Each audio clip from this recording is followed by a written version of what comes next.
안녕하세요. 수아입니다. 이번 시간은 성품은 별에서 온다.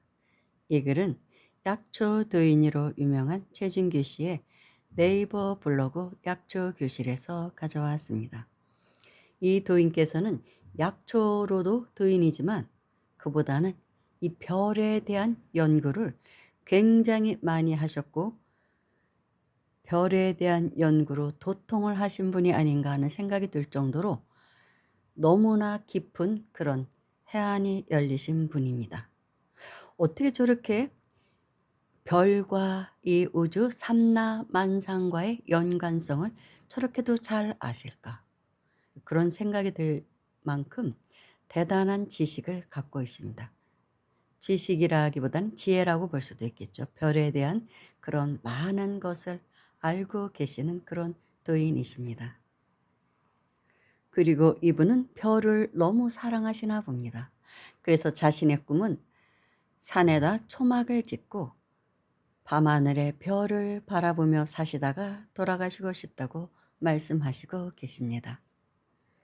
여러분들도 아마 별을 좋아하실 것입니다. 저도 한때 산에 살 때는 매일 새벽이면 별을 바라보러 마당으로 나갔습니다. 그래서 북두칠성을 주로 바라봤죠. 그러면 마음이 저절로 고요해지면서 정에 들어갑니다. 명상이 따로 없더라고요.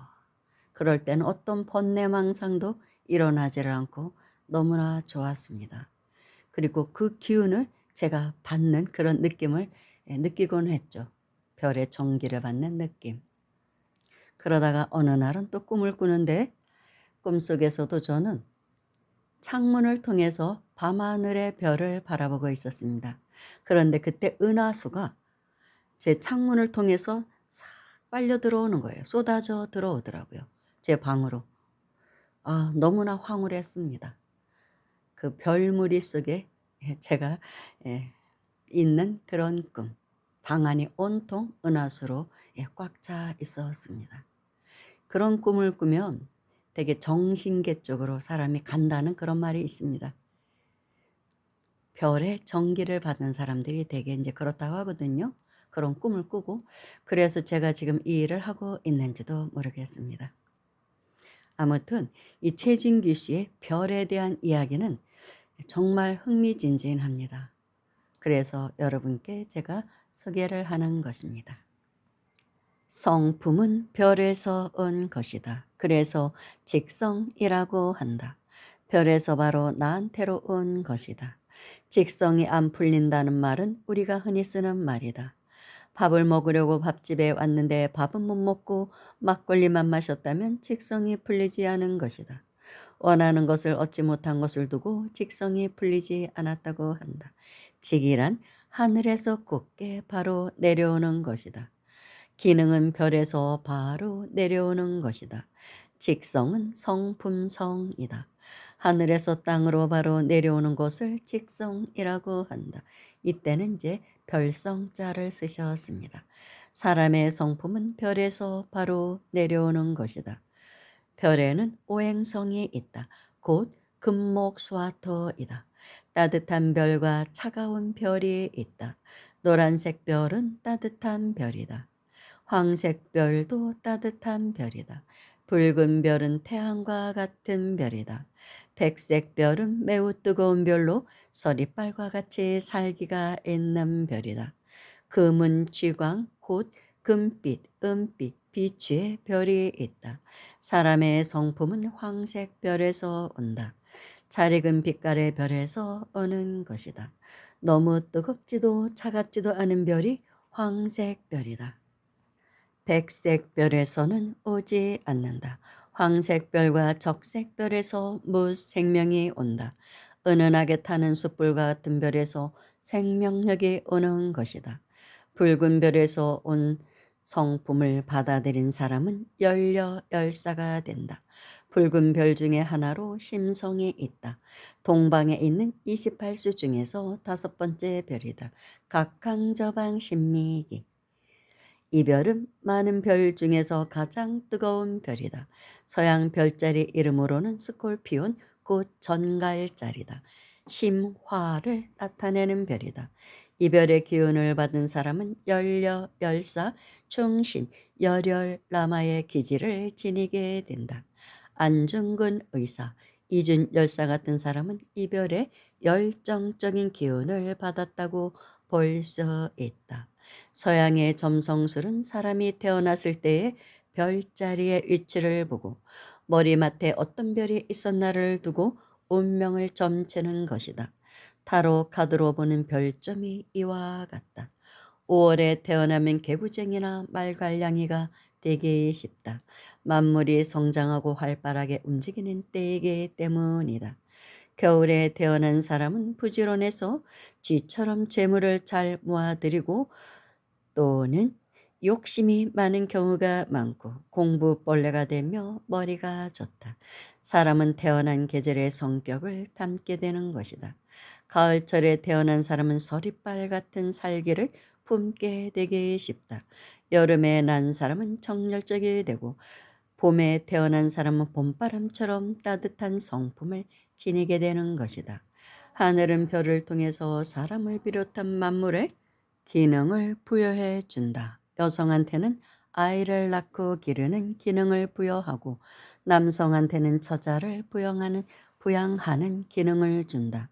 하늘의 무별한테서 총명한 기운을 얻은 사람은 글을 읽거나 자연을 관찰하여 얻고 마음에 새기는 바가 다른 사람과 다르다.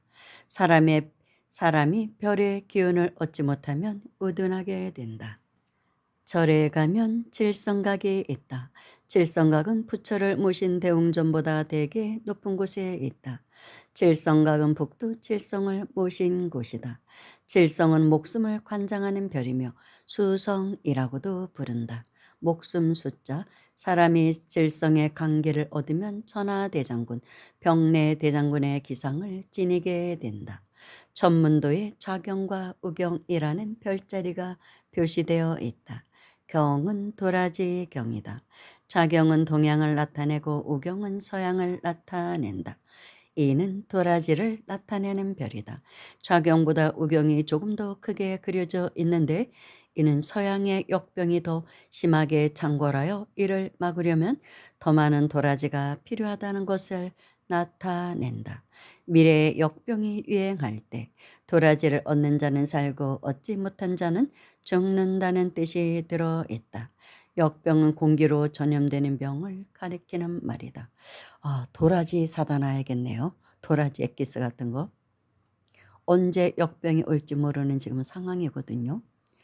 별의 청명정기를 얻으면 힘과 기운이 생기고 정신이 총명해져서 무엇이든지 뜻하는 대로 이룰 수 있는 지혜와 능력을 얻으며 귀신을 종복으로 마음대로 부릴 수 있는 힘이 생긴다. 사람은 별의 기운을 받지 않고는 하루도 살아갈 수가 없다. 별은 언제나 사람의 머리 위에 떠 있다. 낮에도 별은 하늘에 떠 있으나 다만 사람의 눈으로 보지 못하고 있을 뿐이다. 그리고 그 별에서 언제든지 쉼없이 지상으로 기운을 내려 보내고 있다. 그 기운을 올바르게 받으면 우주를 다스릴 수 있는 기운을 얻는다. 천문을 좋아하여 그 기능을 얻고 천문학을 잘 아는 사람이 죽으면 하늘의 온갖 신들을 다스리는 재석천왕이 된다.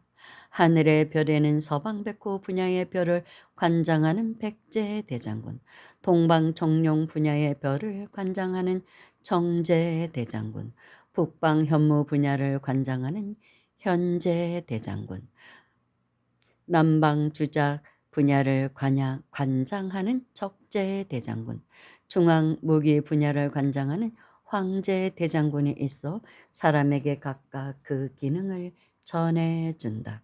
불교에서 말하는 4대 명부는 최근에 허불 망원경으로 찾아낸 명왕성을 가리킨다. 4대 명부는 죽은 사람들이 가는 곳으로 불교에서 말하는 지옥이다. 명왕성은 비슷한 크기의 별 4개가 한데 뭉쳐져 있다. 그 네 군데의 명부를 다스리는 왕이 절간 일주문의 그림으로 그려져 있거나 조각으로 새겨져 있는 사천왕이다. 이를 사대 명왕이라고 한다. 명은 어두울 명, 그 갈명 아득할 명이다. 곧 네 명의 염라 대왕을 말한다.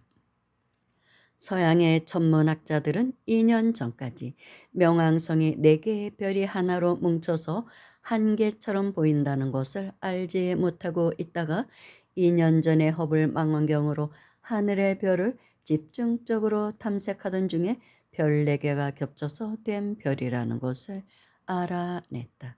여기서 이분이 2년 전이라고 했는데 이 글을 쓰신 지가 10년이 넘었나 그 정도 됐을 수 있습니다. 그러니까 지금으로부터 2년은 아닌 것이죠. 2011년에 국제천문학회에서는 회의를 열어 명왕성을 행성에 포함시킬 것인가 아닌가를 두고 회의를 하여 명왕성을 행성에서 제외시켰다.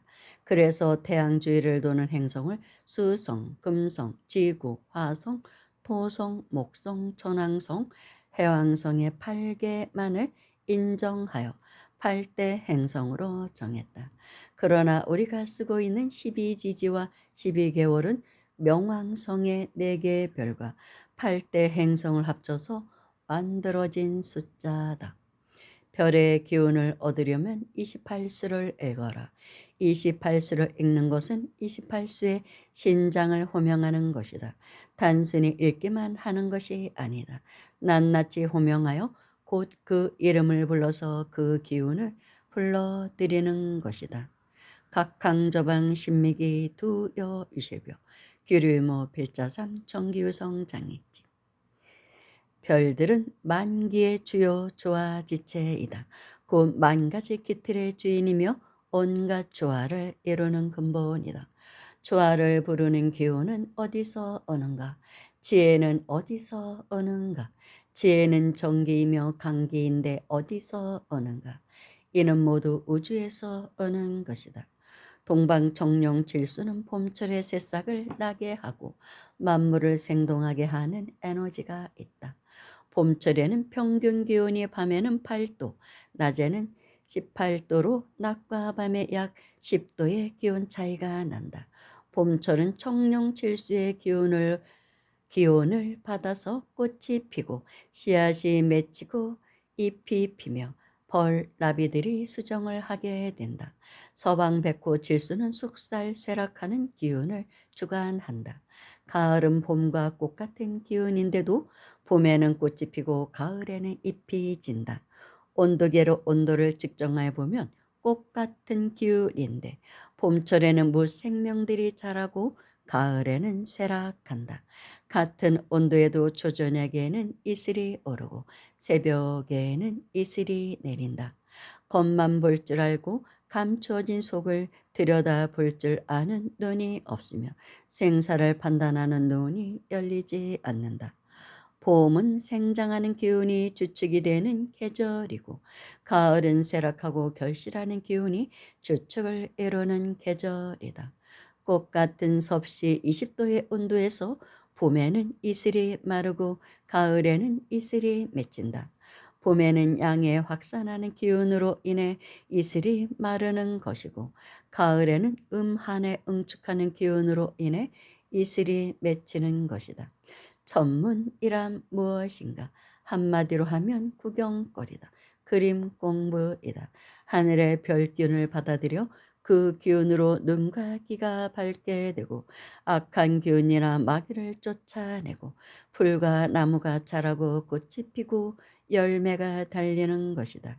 사람이 숨을 내쉬고 들이쉬는 것, 눈을 뜨고 볼 수 있게 하는 것, 귀로 소리를 들리게 하는 것, 심장의 1분에 72번씩 박동하게 하는 것, 이런 에너지가 모두 별에서 오는 것이다. 모든 자율신경은 모두 별에서 온다. 총명한 지식을 얻으려면 하루도 빼놓지 않고 3년 동안 28수를 읽은 뒤에 총명한 자식을 얻으려면 하루도 빼놓지 않고 3년 동안 28수를 읽은 뒤에 잉태를 하면 세상에서 가장 총명한 자식을 얻을 수 있을 것이다. 구하는 것만큼 얻을 수 있다. 구하지 않으면 얻을 수 없다. 우물가에서 목이 말라 죽을 수도 있다. 우물이 아무리 가까운 곳에 있어도 물을 떠서 먹지 않으면 목이 말라 죽을 수밖에 없다. 별들이 지니고 있는 에너지는 얻으려고 별을 부르는 자에게 주어진다. 만 가지 기틀의 주인이요. 조화에 채인 별들의 에너지를 자신의 것으로 만들어야 한다. 하늘의 모든 기운이 충만하여도 내가 불러들여서 내 것으로 만들지 않으면 아무 소용이 없는 것이다. 도란 무엇인가? 천지 일월 성신 지도가 곧 도이다. 만물이 이 도에서 나와서 생장하고 왕성해지며 쇠락하고 소멸하여 돌아가는 것이다. 이 도를 따라서 만물이 오고 가는 것이다. 절기에 따라 농부가 밭을 갈고 김을 메고 추수하는 것이 도이다. 도란 자연의 순환과 그 이치를 아는 것이다.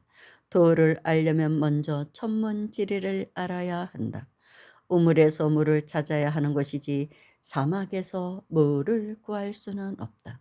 내가 지니고 있는 성격과 성품은 모두 하늘이 준 것이다. 그래서 천부 곧 하늘이 준 것이라고 한다. 천품은 하늘이 준 성품, 곧 타고난 성품이다. 천성은 하늘이 준 성질, 곧 타고난 성질이다. 정신, 인격, 인성은 모두 하늘에서 온다. 우리는 기분이라는 말을 흔하게 쓴다. 기분 좋다, 기분이 나쁘다 할 때에 이 기분은 별에서 오는 것이다. 혈부는 태양에서 오는 것이다. 기에 속한 것, 정신에 속한 것은 별에서 오고 욕심에 속한 것은 태양에서 온다. 욕심은 화염 강기의 기운을 받는 것이다. 서양의 별 이름으로 시리우스라고 부르는 별이 있다. 한자로는 아리랑자 아니야 이리랑자 낭성인데 항성 중에서 지구에서 가장 가까운 별이다. 태양에서 3광년 거리에 있고 태양보다 3배가 더 크고 가장 밝게 빛나는 별이다. 저녁 9시 반에 남쪽 하늘에 보이는 별이다. 태양은 밝고 따뜻한 기운을 전해주고 낭성은 청명정기를 보낸다. 청명정기는 낭성에서 온다. 겨울철에 그 별을 보고 그 기운을 얻으면 정신이 총명해지고 주의를 모른다. 낭성이 떠 있는 계절에 공부를 하면 공부가 잘 된다. 우주는 그 기운을 아는 사람이 주인이다. 별의 청명정기를 얻으면 생이지지가 되고 우주의 청명정기를 얻지 못하면 아무리 가르쳐도 알아들을 수 없는 것이다. 재능은 우주에서 오는 것이다. 경도는 우주에서 기능이 오는 길이다. 별의 기운을 얻는 것은 하늘의 별을 따는 것이다. 하늘을 보아야 별을 딸 수 있는 것이다. 이심억이라는 말이 있다. 마음으로 기를 끌어온다는 뜻이다. 마음으로 우주 삼라만상의 빛을 끌어 모으는 것이다. 삼라만상의 별빛을 거두어 가면 인류는 모두 바보가 되고 마는 것이다. 복기씨 시대나 석가모니 시대가 어떠했는지를 지금은 알기 어렵다. 그러나 기운으로는 그분들과 한마음으로 통하고 대화할 수 있다. 현대과학에서는 우주선도 리모컨으로 조작하고 인공위성도 리모컨으로 조작하고 움직일 수가 있다. 자동차도 리모컨으로 조절한다. 별의 기운을 받아 우주의 기운과 우주의 도를 알면 우주의 심장을 운전할 수 있는 운전사가 되는 것과 같다. 우주의 청명정기를 얻는 것은 거리와는 아무 상관이 없다. 아무리 멀리 있어도 우주의 별기운은 한치도 모자라거나 남지도 않게 꼭 같이 오고 간다. 아무리 멀리 있는 별에서도 기운은 지니고 있는 힘만큼 오고 가는 것이다. 10살 미만의 죽을 명을 타고난 아이한테 북두칠성의 별빛 기운을 계속 받아들이게 하면 수명을 늘릴 수 있다. 이것을 무위이화라고 한다. 아무것도 하지 않은 것 같지만 천지조화를 일으켜서 변화하게 하는 것이 곧 무위이화이다. 28수를 외는 것만으로도 아무것도 하지 않는 것 같지만 실제로는 변화하고 있는 것이다. 별의 기운을 얻으려면 장자에 나오는 소요유의 자세가 필요하다. 소풍을 가서 천천히 자연을 살피면서 걷듯이 별의 기운을 받아들여야 한다. 그렇게 하지 않으면 우주의 기운과 내 기운이 함께 어우러지지 않는다. 천천히 노래하듯이 28수를 호명해야 한다. 아무 때나 천천히 분명하게 28수를 호명하면 그 별의 기운이 그대로 나한테 기운을 전해온다. 감사합니다.